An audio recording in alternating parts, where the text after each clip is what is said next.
your Life Unfiltered podcast with your hosts, Kintu Bakari and Deepam Jain. In this podcast, we dig deep into the life experiences of our guests to connect the dots between their early experiences and what they're doing today. Today, we have a very special guest, Pankti Doshi. Pankti, do you want to quickly introduce yourself?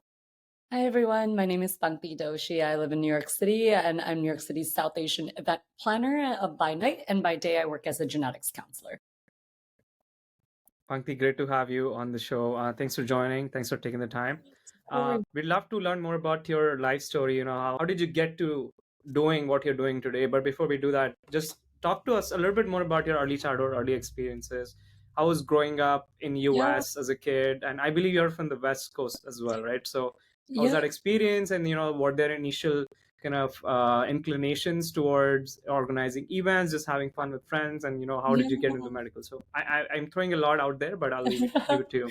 No, thank you so much for asking, and so sweet of you to want to learn about my background. So I grew up in California, specifically the Bay Area in San Jose, and my parents immigrated from Gujarat to the Bay Area in the early 90s, and I was born and raised there. And I've learned a lot of what I'm about to say in hindsight as I'm reflecting on, my upbringing, my culture, and kind of the identity that I was able to establish. And I feel so lucky and so fortunate that I was surrounded by such a rich and diverse South Asian culture growing up, even starting from academics, being part of the local temple, the local community. There was a very heavy South Asian population in the Bay Area, especially in the 90s.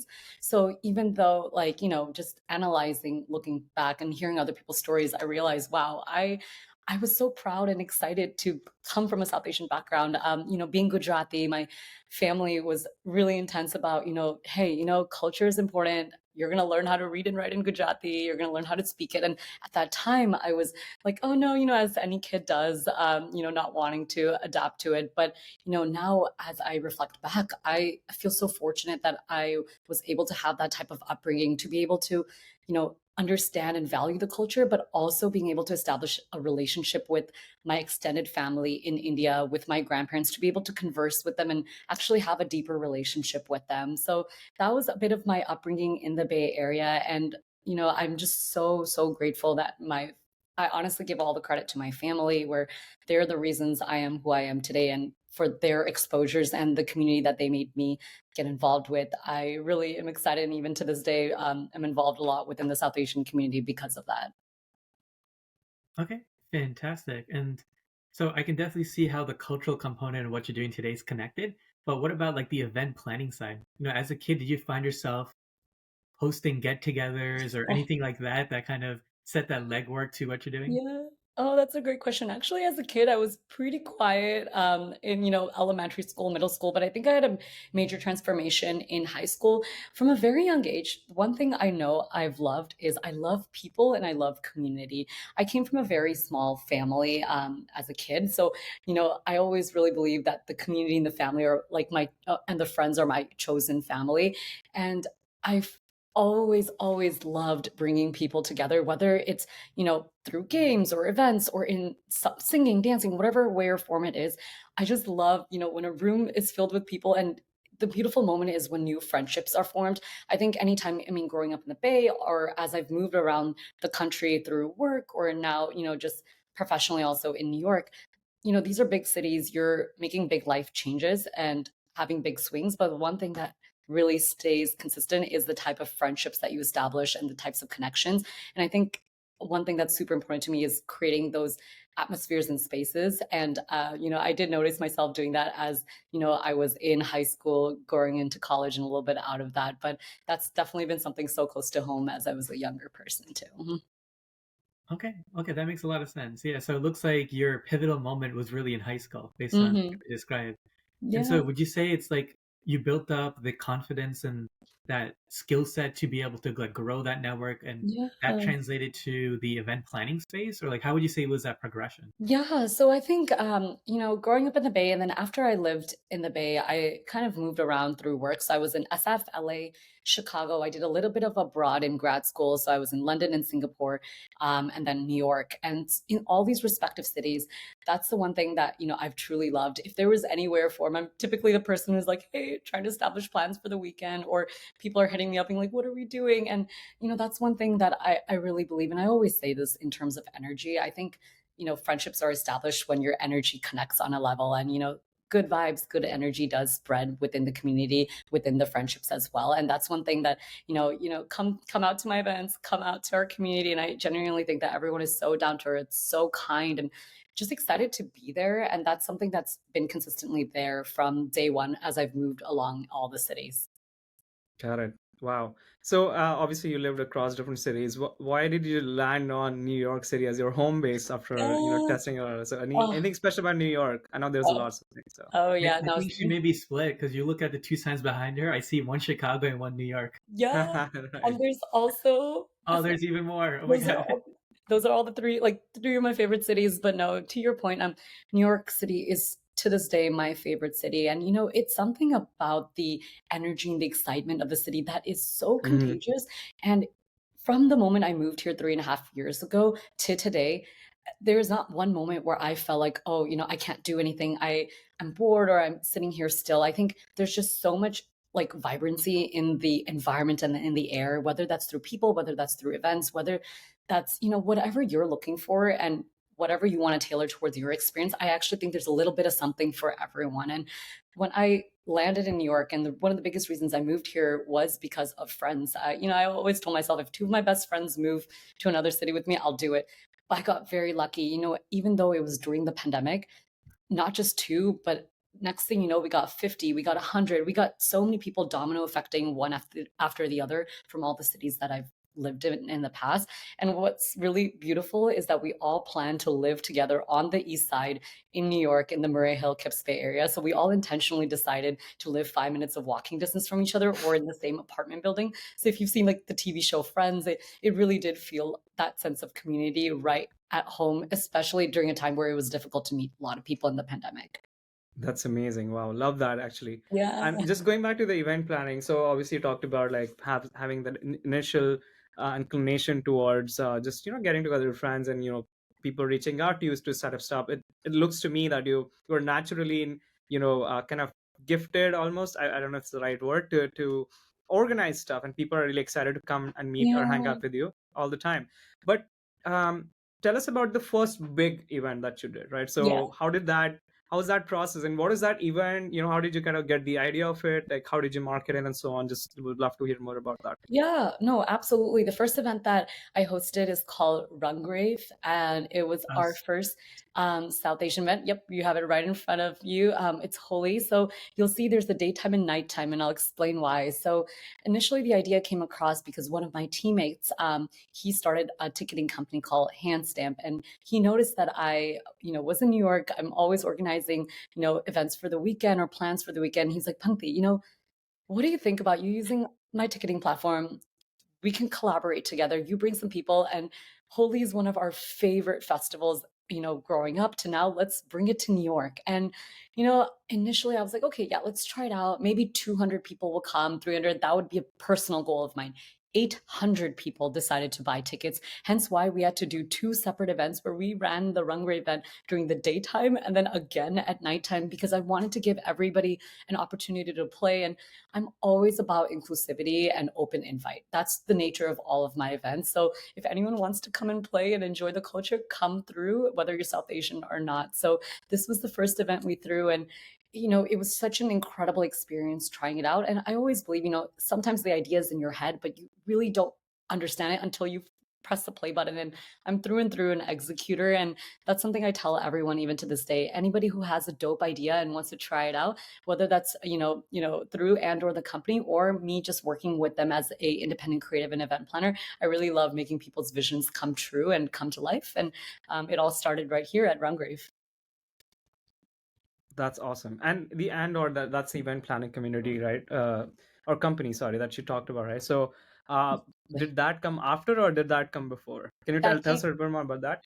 Right, right. So it started off with Holy Rungrave, and then the Andor company was established shortly after. So right after Rungrave, the beautiful brain cell idea that we had was, we go to a lot of music festivals like Coachella, we go to EDC and Lollapalooza, but what thing that I really personally wanted was a space for the South Asian community to really highlight this up and coming talent and also existing talent within our South Asian community. And that honestly was the birth of Masala Mixtape, which was New York City's South Asian Music Festival. And as you can see right here in front of you, we started it on July 8th, Masala in 2022, and we reran it again this past year. And you can see some of the big names and the headliners, but also to highlight some of the, up and coming artists that are just so talented. And that's what the birth of Masala Mixtape was. But it was a very quick turnaround time from last year. I think I remember planned all of it within 3 months, which is kind of insane when you kind of put the whole story together. But I think it's because of the power of the team behind Andor, it's the power behind the community and just the excitement of everyone to just want to come and support. Yeah. And what's the story behind and or the name? I love this question. So the reason of and or, if break it down, it looks like and then there's a slash and then it's AUR or. And in Huh. Hindi, or actually means and the birth behind that is when people ask, Kitol, Deepa, like what are you? What type of South Asian are you? For example, when someone asks me, I say, hey, I'm Indian and or American. And it's to highlight that duality of Hmm. a lot of us who either came from, immigrated from a South Asian country or were kids of immigrants from South Asian countries. And or is to kind of explain that concept of, we have that duality where it's and/or, and AUR also sounds like the English word or. So it's kind of that fun pun off of the word or to symbolize that duality between the South Asian and American cultures. Wow. I love that name, by the way. That's a great Thank name. you. Thank you so much. Thanks for sharing that. Kedul, Of I course. know you're sharing your screen here. Do you notice something I quickly want to talk about? Yeah, it looks like it really cascaded after Rungray, right? So you have the Holy event, then it went to Masala Mixtape. And then do you want to talk a little bit about some of these other ones? Yeah, Diwali yeah. Drop, Confessions. So last year, the biggest events we threw were Holy Rangray Masala Mixtape and then Diwali Drop, as you have in front of you. The idea behind Diwali Drop was a South Asian comedy festival combined with a night bazaar.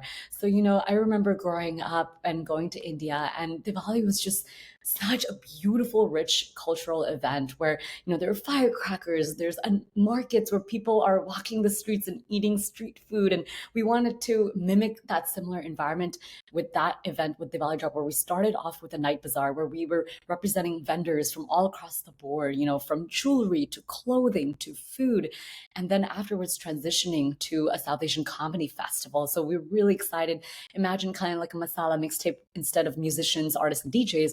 This one focused on comedy. So those were our biggest events for Andor last year.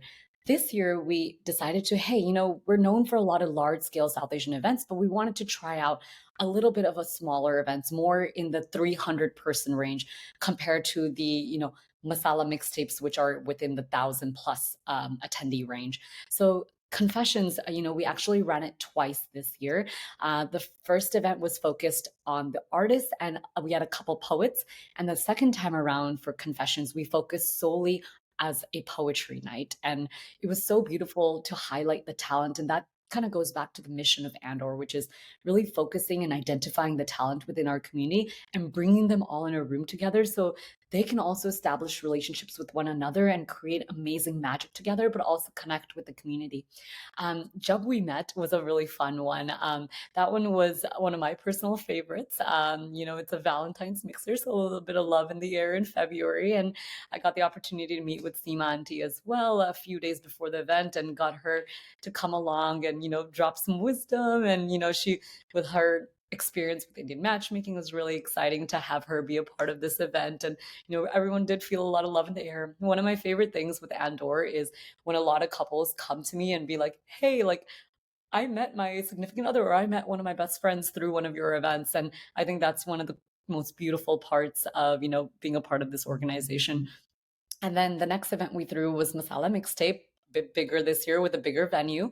So that was earlier in July this year. And then we literally just threw this event actually a weekend ago. It's called Dandiya Drop. So the whole concept behind Dandiya Drop was that we wanted to create a Garba experience right here in Manhattan.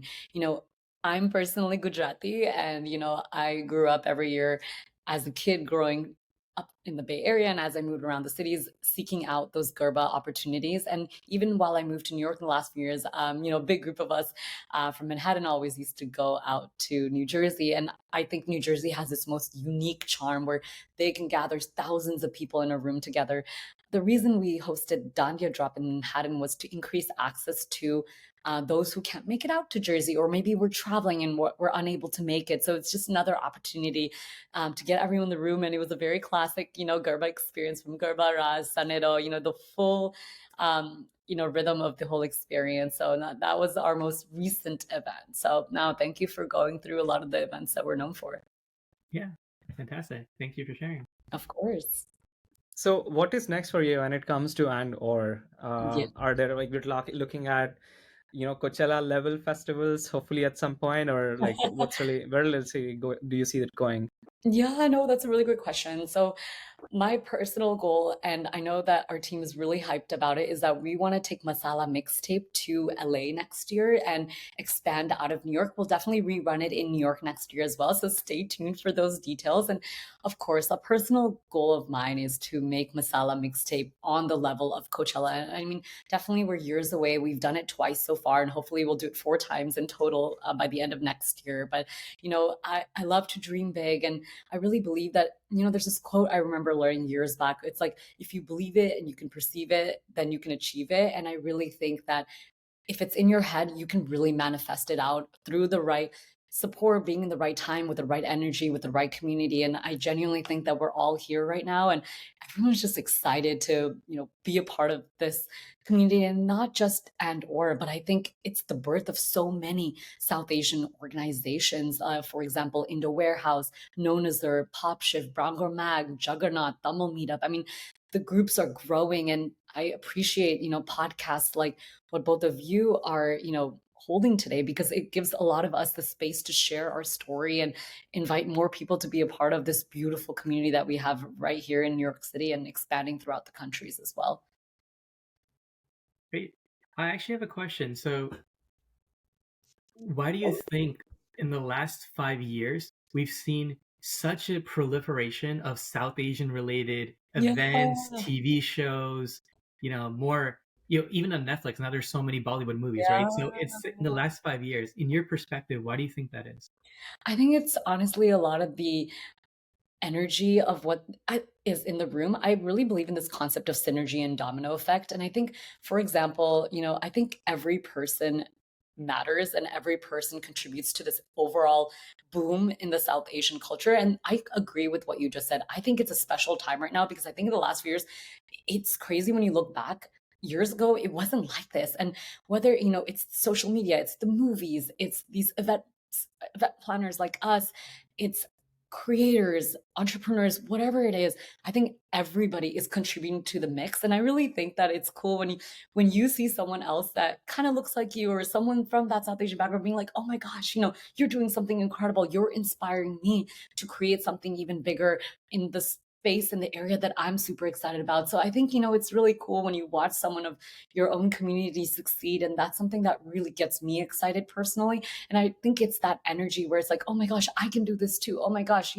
let me be a part of this movement as well. And I think it's that synergy and domino effect from every single person from all corners of the world that are contributing to this insane moment in our history, especially in the South Asian culture.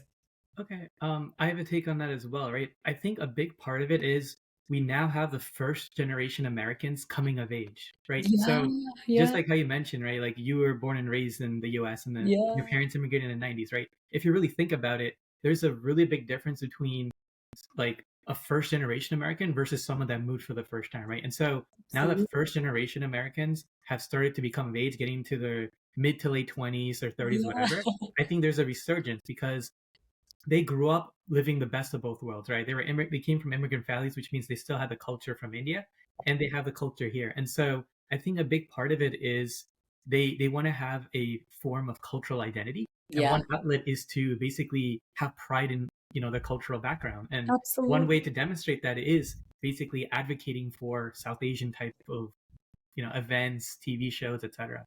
Combine that with the ability to do so, like social media and Oh, yeah. PR channels and all that other stuff, Well and I think said. you have a recipe for success. Absolutely. No, I love what you touched upon. And I think you're absolutely correct. I think, a lot of us are, directly from a South Asian country or an immigrant from there or kids of immigrants. And I think we're all kind of reaching this point in our life. And a lot of us are in our 20s and our 30s. And we're, really trying to connect with that duality of that culture from that South Asian and American culture. And I think we've now all are comfortable, confident, excited to share, and really proud of where we come from. And it's so beautiful to be able to see that. And just, a lot of times when we're at our events and, on the day of, we're all just, the team is just watching and being like, wow, like this is happening right now. This is so cool to be here and be a part of this movement that's happening. And I'm personally so excited to see in the next few years how this continues and grows as well. 100%. And can I just say, your energy is really palpable at this point. I can just really Oh, imagine or picture you at the event, and I'm sure you're in the moment and just having a lot of fun, just really yeah. having the time of your life. So I'm Thank really happy that you're, and also glad that you're able to kind of Of do that. course. So No, thanks, All right. Deepak. I wanted to take a little bit of a change of pace. Let's talk about genetics counseling. Yeah. Yes, absolutely. Happy your to share. alter ego, I Alter guess. ego. Yes, I love my genetics background. So my original background back in undergrad was in biomedical engineering and math, and I truly did love those fields. I worked in that biomedical space and industry for a while. But one thing that was missing from that experience was I wanted to connect with patients. I think a lot of times it was wonderful coming up with products, coming up with medical devices to help people with, different disabilities. But one thing that I wanted to be a part of was the actual experience of being able to connect with that individual to understand what their experience is, and often with the DNA and genetics that we're born with that we actually don't have a control over. So genetic counseling is a really niche and new field. I think it's been around for a little bit of time, but one thing that I really loved coming out of this field is part of my role is to scientifically, on a technical front, explain if you personally have a family history or a personal history of some type of medical or health condition. I'm the one who will do that genetic test for you and be able to get those results and interpret it and explain it to you. But the other part of it is that counseling side where a lot of times I am delivering very difficult news to especially people like our age where it's like, hey, like I see something in your family history. You are at an increased risk of XYZ condition. And one thing I think is incredible is with that type of information, we can screen earlier, we can medically manage individuals a little bit better so that we can catch certain conditions earlier on, or we can even prevent it in certain cases. And one thing that's really important to note is a lot of in our generation specifically, people are getting pregnant later, people are having kids later in life, and I think one specific area that I'm really excited to share is be a part of that journey in helping couples have kids and what type of genetic conditions should we screen for? How can we make sure that they're having the most healthiest pregnancy out there? So about a few weeks ago, I converted a lot of my genetic counseling company opportunities into contracting opportunities. And I recently am currently trying to create my own genetics company. So along with the events company at night, I'm really excited to announce that I'm in the midst of starting my own genetic testing company. Okay, that's really cool. And Yeah. so, It's I awesome. understand it's interpreting the genetic testing results and then prevention methods, but do you delve anything into like gene expression? Because like they also say that there are environmental factors, exercise Mhm. regimen, etc., that can alter Yeah. your gene expression. Absolutely. And I think what we call it in genetic counseling is like multifactorial reasons for why certain conditions happen. An example would be like diabetes or blood pressure, things like that. Yes, I think there is a component of genetics to it, but a lot of it, and honestly, in majority of the cases, it is environmental. A stat that I always give to people is when it comes to, for example, cancer, like only 10% of cancer is actually hereditary or genetic. That 90% or the rest of the percentage is, yes, a part of it's family, but most of it is actually environmental. It's the way you live your life, whether that's increased by alcohol, smoking, your diet. There could be a lot of different types of factors that contribute to it. A lot of my focus is more within the hereditary genetic space, but being able to tell people, hey, like this is for certain why you got it because of your family history or from a hereditary perspective, or hey, no, it isn't. This is something outside of that. So I definitely help be more discreet about that and helping people. Okay, great. All right, so what is next for you? So, I mean, it looks like you have a couple different, prospects and ideas in mind, but, in your opinion, like what's next for you? What's the next level of everything? Yeah, so definitely two-parted answer. Within the genetic space, it's to create my own genetic company. I love entrepreneurship. I think it's one of the most beautiful things that you can come up with an idea in your head and you can have the freedom and independence to make it happen. And I think, you know, to be honest, when it comes to the genetics and even the events, work really doesn't feel like work. It's I could be doing this for hours and it's just exciting to do it because I love it. I genuinely just love it, and it's that drive, and a lot of times it took me a while, obviously, to get here, and it wasn't easy, but I think now that I am here, it just flows, whether it's, like, creating that genetics company for the future, and specifically for that, it's increasing people's awareness and access to genetic testing, and then whether it's the events and it's to grow it larger, to create a larger community, to create meaningful relationships within the community, whether that's through or outside of Andor. And that's an area I'm also exploring right now for the future, which is, as I mentioned earlier, I'm, reaching out to different creators who have beautiful visions on what they want to bring within the South Asian community. For example, next week I'm hosting Diwali Delights. Diwali Delights is this concept where it's going to be a 4-course tasting culinary experience with 4 South Asian chefs. One of the chefs, Mohit Sahu from Best Damn Cookies, came up to me and was like, "Hey, like I've had this idea for a while, and what do you think about working together on this?" And I was like, "Yeah, let's do it. I love the concept. It's not something I've personally been to yet or heard about, and I love creating and executing. So let me work with you, and let's get some great chefs from the area." And we're so fortunate and excited to create a more intimate experience with under 50 people, unlike our more large scale events where people are actually in a room talking about the food, but also building those close friendships with one another as well. So I envision myself in the future from the events, not only doing the large scale events like the masala mixtapes of the world, but also creating more meaningful experiences within the community, aligning with the South Asian talent as well. Great. I have a curveball for you. So you work on two completely different in completely different areas, genetics and event planning. What are some of the common themes that you see across both that help you with each other? Are Yeah. there any things like that? Oh, 100%. I think just starting off, I would say, is being a good listener and Mhm. communication. I think those two things are so near and dear to my heart. In terms of listening, I think whether that's genetic counseling and you're hearing someone's story, or whether that's through the event planning and really understanding and listening to the talent that we're bringing together and listening to the community, I'm a big believer in letting people share their story, just like how both of you are with this podcast. I think there's so much power behind people's stories, people's experiences. Every individual in this world comes from such a beautiful background. And I genuinely love people. I think it's so fascinating to understand, hey, where do you come from? Why are you the way you are? And what contributed to that story and you having the identity you have today? And that can be in Mhm. the same space in genetics or within the people or the events that we throw. So that's when it comes to the listening. Communication is huge as well. And I think within the genetic space, a lot of within the communication is making sure that I don't let my own biases and my own thoughts unintentionally impact the other person. At the end of the day, it's that individual's story and that individual's, experience that they need to share. And my whole job is to facilitate that communication so that it's best Mhm. tailored for them. Similarly, for events, for example, like Masala Mixtape, a lot of it is through that communication that we have where this is our vision, but how can we work together so that your vision and that talent's vision can come true as well? I think it's really important that this talent shines in the best way that's important to them. And I think communicating and having that open line of communication is everything. Another thing from both of the environments that I do see is that passion.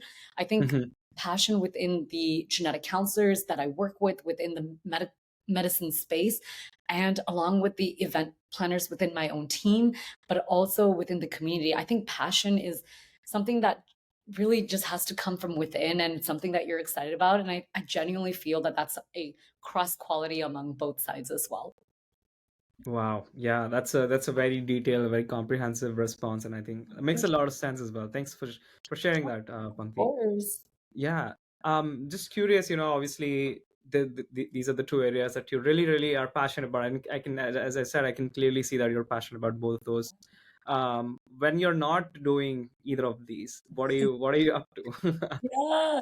One of the most important things in my life is connecting with friends, my chosen family, and my family. And I do spend a lot of time within my own internal community that, we've established over the course of years.